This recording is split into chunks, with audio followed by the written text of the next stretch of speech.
Mitochondria हमारे weight loss में helpful है। अमेजिंग।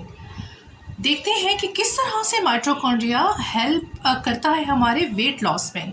तो चलें शुरू करते हैं।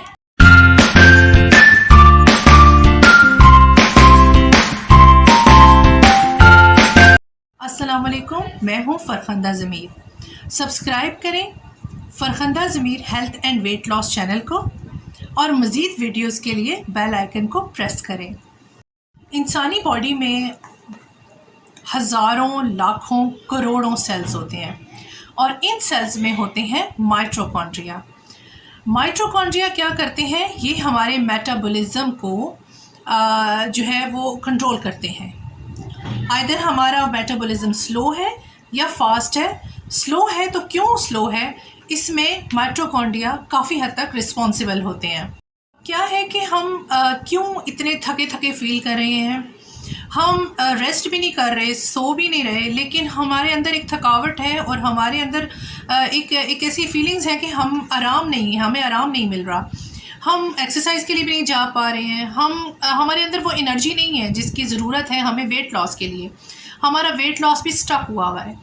क्यों होता है? क्योंकि हमारे जो सेल के अंदर कई तरह के बहुत सारे माइटोकॉन्ड्रिया होते हैं, वो उनमें से कुछ ही काम कर रहे होते हैं और बहुत सारे जो हैं वो ख़राब हुए होते हैं, वो अपना सही तरीके से काम नहीं कर रहे होते। अब माइटोकॉन्ड्रिया का काम ही क्या है कि वो आपके खाने को एनर्जी में कन्वर्ट करता है। एनर्जी में कन्वर्ट, अब उसका सिस्टम जब सेट नहीं है तो वो एनर्जी में कन्वर्ट नहीं कर पाएगा हमारे खाने को। तो उसका नतीजा क्या होता है कि हमारे ब्लड शुगर लेवल भी बढ़ते हैं। ज़ाहिर सी बात है, जब सेल पूरी तरह ले ही नहीं रहा खाने को, शुगर्स को, चीज़ों को प्रोसेस ही नहीं कर पा रहा, तो ब्लड शुगर लेवल बढ़ेगा। वो बढ़ेगा तो आप अपने मोटापे के कम होने को तो आप भूल जाएं। वो नहीं आप कर सकते जब तक कि आप इसको सही तरीके से समझेंगे नहीं। अब क्या होता है कि जब माइटोकॉन्ड्रिया आपके अंदर काफ़ी सारे जो काफ़ी हैं, उनमें से ज़्यादातर काम ही नहीं कर रहे, एनर्जी को कन्वर्ट ही नहीं कर रहे, ठीक है, एनर्जी में कन्वर्ट ही नहीं कर रहे। थर्मोजेनेसिस का काम होता है माइटोकॉन्ड्रिया का, जो वो हो ही नहीं पा रहा या कम मिकदार में हो पा रहा है। तो इसका क्या असर होता है? इसका असर यही होता है कि आपका जो मेटाबॉलिज्म है वो स्लो डाउन हो जाता है। और ये हम सबको पता है, जिन जिन का वेट ज़्यादा है या नहीं है, इसकी इन्फॉर्मेशन हम सबको है कि जो हमारा ये मेटाबॉलिज्म है, इसी पे डिपेंड करता है हमारा वेट लॉस भी। अब ये जिस तरह हम एक एटोफेजी की टर्म इस्तेमाल करते हैं, एटोफेजी वो है जो कि फास्टिंग से हम अपनाते हैं या ज़्यादा एक्सरसाइज से अपनाते हैं। एक्सरसाइज भी हमारे ये चीज़ें कर लेती है, लेकिन ये फास्टिंग से बहुत तेज़ी से ये काम होता है और फास्टिंग एटोफेजी में ले जाती है। एटोफेजी वही है ऑटोमेटिक सिस्टम हमारी बॉडी का, सेल्फ हीलिंग का। हमारी बॉडी के अंदर बीमारियों के ख़िलाफ़ जो है ना एक सिलसिला शुरू हो जाता है और बीमारियां ख़त्म करने का, हमारी बॉडी रिपेयर होती है। तो इसी तरह एक प्रोसेस है माइटोफेजी। माइटोफेजी भी यानी ये जो माइटोकॉन्ड्रिया को है, इसके जो सेल्स के अंदर माइटोकॉन्ड्रिया ख़राब हैं, उनको जब ये प्रोसेस स्टार्ट होगा तो उनको ये सेल से बाहर निकालेगा जो ख़राब होंगे, और जो ठीक होंगे वो उन्हें मतलब सही काम करने में हेल्प आउट करेगा, और जो उनमें से कुछ रिपेयर के काबिल हैं माइटोकॉन्ड्रिया सेल के अंदर, उनकी वो रिपेयरिंग करेगा। और उसका नतीजा क्या होगा? उसका नतीजा ये होगा कि हम जो खाएंगे वो फुली तौर पे एनर्जी में कन्वर्ट होगा और फुली तौर पे हमारे सेल्स के अंदर जाएगा। हमारा शुगर लेवल भी नहीं अप होगा, और हमारे अंदर जब एनर्जी आएगी तो ख़ुद बहुत हमारा जी चाहेगा कि हम उठें, हम पानी पिएं, हम एक्सरसाइज करें। और जैसे जैसे हमारा वेट नीचे होता है उसी तरह से हमारी मोटिवेशन बढ़ती चली जाती है और हम मज़ीद ऐसे स्टेप्स लेते हैं जो हमारी सेहत के लिए अच्छे होते हैं। हम में से कई लोग देखते हैं कि जब हम 2 kg 3 kg जैसे ही हमारा रिड्यूस होता है तो हमें और अच्छे आइडियाज़ आते हैं, नहीं भाई अब तो मैंने रोटी भी नहीं खानी, और ये हमारे अंदर एक शुरू हो जाता है काम कि नहीं वाकई में कर सकता हूँ या कर सकती हूँ। अब सवाल ये पैदा होता है, देख लें मैं आपको बहुत तेज़ी से चीज़ों को समझाऊंगी, अब हमें ज़्यादा उन डिटेल्स में भी पढ़ने की ज़रूरत है। अब सवाल ये पैदा होता है कि माइटोकॉन्ड्रिया हम किस तरीके से सेट कर सकते हैं ताकि हमारा मेटाबॉलिज्म तेज़ हो जाए और हम तेज़ी से वज़न कम करें। अब जो लोग, आप कमेंट बॉक्स में ज़रूर बताइएगा कौन कौन है जिनकी एनर्जी बड़ी डाउन रहती है, बड़ी स्लो रहती है। اور جیسا میں کہہ رہی ہوں اس کے بعد کرنے کے بعد آپ ضرور مجھے کمنٹ کریں کہ آپ کے اوپر کیا افیکٹ ہوا ہے۔ سب سے پہلی بات جو میں آپ کو کہوں گی کہ آپ فاسٹنگ لائف سٹائل اپنائیں، اور اس کے ساتھ پلس آپ ایکسرسائز اور واک اپنے ساتھ رکھیں۔ وہ آپ کا کام ایسے، جو لوگ گاڑی چلاتے ہیں انہیں ایکسلریٹر کا تو پتہ ہوگا، جو نہیں چلاتے انہیں بھی پتہ ہوگا، تو آپ یہ سمجھ لیں کہ یہ ایکسلریٹر پہ آپ نے پاؤں رکھ لیا اور آپ کی سپیڈ بڑی تیز ہو گئی وزن کم کرنے کی۔ تو اب یہ کس طریقے سے ہوگا، یعنی آپ 16 گھنٹے نہ کھائیں، 17 18 جیسے جیسے بڑھاتے جاتے ہیں، کچھ دن آپ 16 گھنٹے نہ کھائیں اور اس کے بعد کھانا شروع کریں۔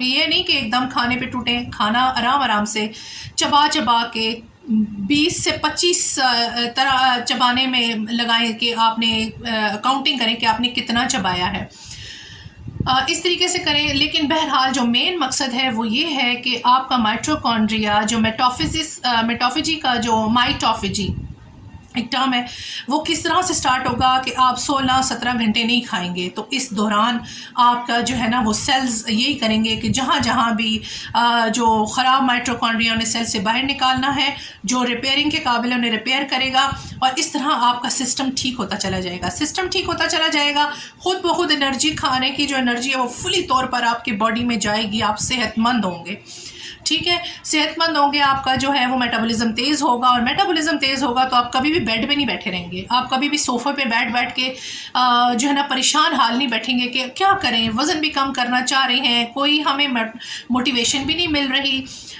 کوئی ہمیں ہمت بھی نہیں مل رہی، ہمارا دل تو کر رہا ہے جاؤں ایکسرسائز کروں لیکن ہمت نہیں ہے، ٹانگوں میں ہمت نہیں ہے، چلو بھائی تھوڑا سا ریسٹ کر لیتے ہیں، سو جاتے ہیں۔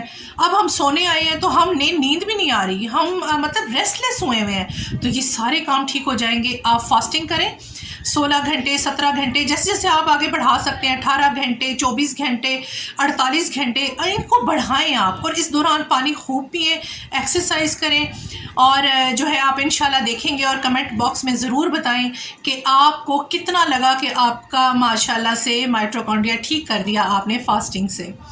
اور انشاءاللہ اس طرح کرتے کرتے آپ کا وزن جو ہے وہ بالکل زبردست طریقے سے نیچے جائے گا، اور فاسٹنگ میں جتنے جتنے گھنٹے آپ بڑھاتے جائیں گے، آپ کی صحت، آپ کے سیلز، آپ کے جتنے بھی اندر، آپ دیکھیں نا آج کل سائنس کیا کہہ رہی ہے کہ آپ کا جو ہے کینسر تک کا علاج جو ہے، کینسر کتنی خطرناک اور مضر بیماری ہے، جب وہ فاسٹنگ سے ٹھیک ہو سکتی ہے تو یہ چھوٹی موٹی بیماریاں تو کچھ ہے ہی نہیں ہیں۔ تو آج ہم نے بڑی اچھی یوزفل انفارمیشن جو لی ہے وہ یہ ہے کہ ہمارا جو مائٹوکونڈریا ہے وہی رسپانسبل ہے کس کے، ہمارے میٹابولزم کے لیے، ہمارے ویٹ لاس کے لیے۔ تو یہ اچھا مائٹوکونڈریا کس طریقے سے مزید بہتر ہوگا، اس میں آپ اس کو کیسے فیڈ کر سکتی ہیں، اسے خوراک کیسے دے سکتی ہیں۔ مائٹوکونڈریا کی سب سے بہترین خوراک ہوگی MCT آئل یا کوکونٹ آئل، ٹھیک ہے، مکھن، دیسی گھی، ٹھیک ہے، اور اومیگا 3 6 تو بہت کرٹیکل ہے، لیکن آپ اومیگا 3 کی طرف زیادہ دھیان رکھیں، کیونکہ 6 جو ہے آپ کو تو نہیں پتہ، ہمیں نہیں پتہ چلتا، وہ اس طریقے سے بھی ہو سکتا ہے کہ ہمارا وہ سویلنگ کو بڑھا دیتا ہے، اس لیے یہ چیزیں، ان چیزوں کا انٹیک آپ زیادہ کریں۔ آپ دیکھ لیں اس میں پروٹین، اب یہ چیزیں اب ہم کس طریقے سے اس کو مینیج کر سکتے ہیں۔ پروٹین کھائیں زیادہ، جس وقت کھائیں پروٹین کی مقدار اینڈ ویجیٹیبلز کی مقدار زیادہ رکھیں، اور پھر فاسٹنگ کریں۔ فاسٹنگ پروٹین، یہ پروسیس آپ کے مائٹوکونڈریا، آپ کے اندر کی ساری بیماریوں کو اس طرح ختم کرے گا اور آپ کے ویٹ لاس کو اتنا آسان بنا دے گا کہ یہ آپ کو مزہ آنے لگے گا اس چیز میں، اور آپ اسے خوشی خوشی کم کریں گے۔ اسی ڈسکشن کے ساتھ اپنا بہت زیادہ خیال رکھیں، اور مجھے بھی دعاؤں میں یاد رکھیں۔ میرے چینل کو سبسکرائب کریں، شیئر کریں، جتنی بھی میری ویڈیوز ہیں انہیں شیئر کریں، اور بیل آئیکن کو ضرور دبائیں، اور اپنی دعاؤں میں یاد رکھیے گا۔ اللہ حافظ۔